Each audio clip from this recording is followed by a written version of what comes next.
যুবক, আজকে তোমাদেরকে বলি, তুমি যদি মুসলমানের সন্তান হয়ে থাকো, তাহলে আজকে তোমাকে এই চিন্তা করতে হবে, এমন কাজ আমি করব না যেই কাজের জন্য আমাকে মৃত্যু পরবর্তী জীবনে আমাকে গুনাহ পেতে থাকবো, এই কাজ আমি করব না। এটা মুসলমান, এটা হলো মুহাম্মদ সাল্লাল্লাহু আলাইহি সাল্লামের কলিজার টুকরা উম্মত, এটা হলো উম্মতের পরিচয়। আজকে আপনি আশ্চর্য হবেন, গোটা পৃথিবীতে এখন নেট ব্যতীত মানুষ থাকতে পারে না। আজকে যুবকগুলি এগুলি ছাড়া থাকতে পারে না। আজকে যুবকগুলি নিজেকে বিভিন্নভাবে সমাজের মধ্যে পরিচয় তুলে ধরছে, তারা মুসলমানের সন্তান, এই পরিচয় আজকে সমাজের মধ্যে হচ্ছে না। আল্লাহ সুবহানাহু ওয়া তাআলা আমাদেরকে বলছেন, ইন্না নাহনু নুহয়িল মাউতা ওয়া নাকতুবু মা কদ্দামু, আমি তো মৃতদেরকে জীবিত করি। আল্লাহ বলেন, আমি মৃতদেরকে আবার জীবিত করব এবং তাদের কৃতকর্মগুলি আমি সবগুলি লিপিবদ্ধ করে রাখি। ওয়া কুল্লা শাইইন আহসাইনাহু ফি ইমামিন মুবিন, আর প্রত্যেকটি জিনিস সংরক্ষিত আছে তোমার জীবনের, প্রত্যেকটি জিনিস সংরক্ষিত আছে। যুবক, তোমার জীবনটা যদি, তোমার চলাটা যদি কুরআন এবং সুন্নাহ অনুযায়ী হয়, আল্লাহর রাসূল আর নেককার বান্দারা যেমন সুন্দর মউত পেয়েছে, রাসূল সাল্লাল্লাহু আলাইহি সাল্লাম বলেন, তোমাদের মউতও তত সুন্দর হয়ে যাবে, তোমাদের মউতও তেমন সুন্দর হবে। রাসূল সাল্লাল্লাহু আলাইহি সাল্লাম বলতেছেন, তুমি দুনিয়াতে যেভাবে চলবা মউতও তেমন হবে। কোন ধরনের খারাপই যদি তোমার মধ্যে থাকে, তুমি যদি খারাপ নীতিতে চলো, তুমি খারাপ দৃশ্য নিয়ে চলো, তোমার হাতে খারাপ থাকে, তোমার ঘুমের সময় খারাপ জিনিস তোমার সাথে থাকে, তুমি তোমার বন্ধু বান্ধবের সাথে যখন আড্ডা দাও তখন তুমি খারাপ কোন দৃশ্য নিয়ে তুমি কথা বলো, তুমি তোমার বন্ধু বান্ধবের সাথে যখন কথা বলো তোমার ভিতরে খারাপ চিন্তা থাকে, তোমার মতটাও তেমন খারাপই মত হবে। কে বলেছেন? মুহাম্মদুর রাসূলুল্লাহ। বিশ্বাস হয় না? মুহাম্মদ সাল্লাল্লাহু আলাইহি সাল্লাম বলে গেছেন, তোমার মতটা তেমন হবে। শুধু তাই নয়, কামা তামুতুন্না তুবাসুন, যেমন তোমার মত হবে তেমনই ভাবে তোমাকে আখিরাতে উঠানো হবে। এরপর রাসূল সাল্লাল্লাহু আলাইহি সাল্লাম হচ্ছে, তোমার মতটা যেমন তোমাকে উঠানো হবে ওই নীতিতে, যেমন ভাবে তুমি মরেছ। শুধু তাই নয়, কামা তুবাসুন তুহশারুন, যেমন ভাবে তোমাকে হাসর করা হবে, যেমন ভাবে তোমাকে উঠানো হবে তেমন ভাবে তোমার হাসর হবে। সুতরাং দুনিয়া যেমন হাসর তেমন, দুনিয়া যেমন মত তেমন, দুনিয়া যেমন কবর তেমন। আজকে সবার ভিতরে একটা কথা বলি, আমাদের জীবনটাকে আমরা সুন্দরভাবে চালাতে চাই, এই জিনিসটা আমাদেরকে ধ্বংসের দিকে নিয়ে যাচ্ছে।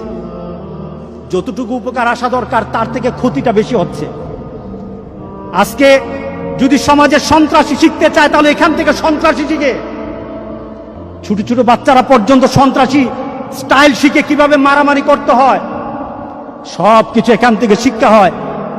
যদি তোমার ভিতরে দিনদারি হয়, সেটা তোমার আল্লাহর তরফ থেকে তোমার প্রতি একটা করুণা, তুমি ভালো কিছু বের করতে পারো, ভালো কিছু বের করতে পারো। এটা ভালোর দিকেও নিয়ে যায়, খারাপের দিকে নিয়ে যায়, তবে খারাপের দিকের সংখ্যাটাই বেশি।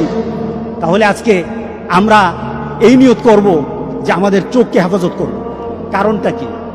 এই চোখ সম্পর্কে প্রশ্ন করা হবে, আমাদের যৌবন সম্পর্কে প্রশ্ন করা হবে। রাসূল সাল্লাল্লাহু আলাইহি সাল্লাম বলেছেন, সামনের দিকে অগ্রসর হওয়া যাবে না যতক্ষণ পর্যন্ত তার প্রশ্নের উত্তর দিতে না পারবে, ততক্ষণ হবে না। সেটা কি? আন উমরিহি ফিমা আফনাহু, তোমার জীবনটাকে তুমি কিভাবে পরিচালনা করেছো। আরেকটা হলো শাবাবি ফিমা আবলাহু, তোমার যৌবনকে তুমি কিভাবে ব্যয় করেছো। এই প্রশ্নগুলো আসবে। কবরও যেমন প্রশ্ন, হাসরের ময়দানে প্রশ্ন আছে। তাহলে চলুন আমরা পরিবর্তন হয়ে যাই। এই চোখকে আল্লাহ সুবহানাহু ওয়া তাআলা প্রত্যেকটি মানুষের চোখ যেন আল্লাহ হেফাজত করে, প্রত্যেকটি মানুষের কানকে যেন আল্লাহ হেফাজত করে। আল্লাহর কাছে বেশি বেশি করে চান। চোখ যদি ধরা খেয়ে যায়, কান যদি ধরা খেয়ে যায়, বাঁচার আর উপায় নাই। একটা ছোট্ট ঘটনা, আমি হজে গিয়ে বইটা কিনেছিলাম, আরবের এক পুলিশের জীবনী। সে তার পুলিশের চাকরি করতে গিয়ে জীবনে যে যে ঘটনাগুলি তাকে তার হৃদয়ে দাগ কেটেছে, এমন কিছু ঘটনা সে জানিয়েছে।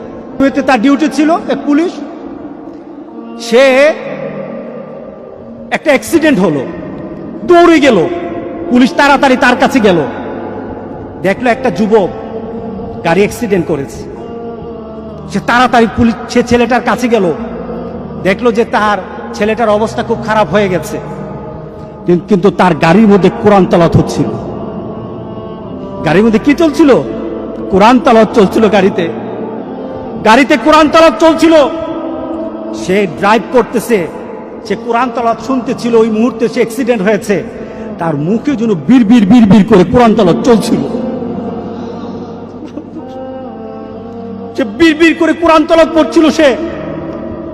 সে পুলিশ বলতেছে, আমি ছেলেটাকে কুলে নিলাম, দেখলাম মুখটা একটু নড়ে, কোরআন তেলাওয়াতের মতো একটু শব্দগুলি বের হয়, আমি বুঝি না। এক পর্যায়ে সে আস্তে করে সে ঢলে পড়ে গেল, তার মৃত্যু হয়ে গেছে। খবর নেওয়া হলো, তাড়াতাড়ি তার খবর নেওয়া হলো, তাকে তার মোবাইল থেকে তার বিভিন্নভাবে তার পরিবারের সাথে যোগাযোগ করা হলো। যোগাযোগ করে সে জানা গেল এই ছেলেটা প্রতি বৃহস্পতিবার তার দাদির কাছে যেত। তার দাদি আছে গ্রামের বাড়িতে, 200 মাইল ড্রাইভ করে দাদির কাছে যেত। প্রতি বৃহস্পতিবার যেত, দাদির সাথে থাকতো, শুক্রবার নামাজ পড়ে আবার সে ফিরে আসতো, রিয়াদে চলে আসতো। প্রতি বৃহস্পতিবার যেত, আর যাওয়ার সময় সে গাড়ির মধ্যে কোরআন তেলাওয়াত ছাড়তে কোরআন তেলাওয়াতের সাথে মুখ মিলাতে পড়তে সে দাদির কাছে বসতো, আবার বাড়ি থেকে ফিরে আসতো। এটা ছিল তার অভ্যাস। লং ড্রাইভে বের হতো, কোরআন তেলাওয়াত শুনতে যেত। সেইভাবে কোরআন তেলাওয়াত শুনতে কোরআনের অনেকটা হাফেজ হয়েছিল। ছেলেটা কোরআন তেলাওয়াতের সাথে দুনিয়া থেকে বিদায় হয়ে গেল। আরেকটা ছেলের অ্যাক্সিডেন্ট সে বর্ণনা করলো। অ্যাক্সিডেন্টের সাথে কাছে গেল, গিয়ে দেখলো গাড়িতে গান বাজে।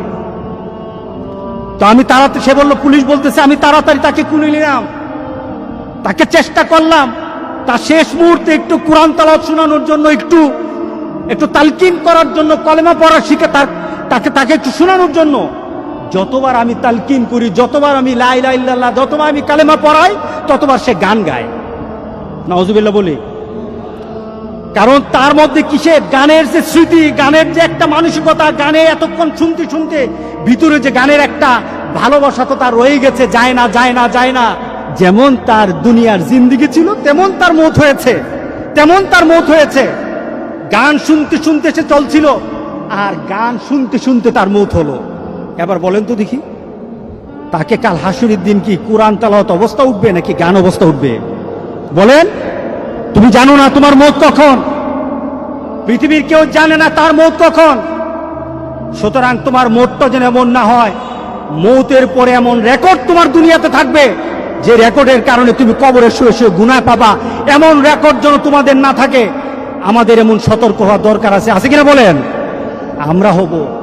আমরা আরেকজনকে বলবো, আমাদের বন্ধুদেরকে আহ্বান করবো, এই কাজ আমরা করব না। আপনাদের পরিবারে আপনাদের সন্তানগুলি তাদের মোবাইলগুলি কি অপারেট করে, এই মোবাইলগুলি দিয়ে তারা কি করে, আপনাদেরকে এটা চেক করতে হবে, দেখতে হবে আপনাদের সন্তানেরা কি করে। যুবক, তোমাদের জন্য খুব কঠিন সমাজ তোমাদের সামনে। আমার সবচেয়ে একজন প্রিয় আরবের এক আলেম শেখ মোহাম্মদ আল আরিফি অত্যন্ত তেজস্বী কথা বলে, অত্যন্ত ঘটনমূলক কথা বলে। ওনার একটা আলোচনায় উনি বললেন, ওনার এক বন্ধু, যুবক শুনো, ওনার এক বন্ধু সে ইন্টারনেটে খুব এক্সপার্ট ছিল। সে একবার সার্চ করে একটা ইন্টারনেটের ওয়েবসাইটে ঢুকে গিয়ে দেখলো ওয়েবসাইটটা একটা নোংরা ওয়েবসাইট, সেটাকে চিনল। এরপরে শেখের কাছে এসে বলল, শেখ, আমি ওয়েবসাইটে ঢুকে যা দেখলাম এটা বিশ্বাস করার মতো না। কি দেখেছেন? শেখ জিজ্ঞাসা করলো, কি দেখেছেন? দেখলাম একটা যুবক একটা ওয়েব পেজ কিনেছে, অনেক টাকা দিয়ে কিনেছে। তার 5 বছরের জন্য একটা কন্ট্রাক্ট করেছে, টাকা দিয়েছে 5 বছর। কি ব্যাপার? 5 বছর ওই কোম্পানি তাকে প্রতি সপ্তাহে বিভিন্ন ছবি লুট তাকে ইয়ে করবে, সেন্ড করবে, বিভিন্ন ছবি পাঠাবে প্রতি সপ্তাহে।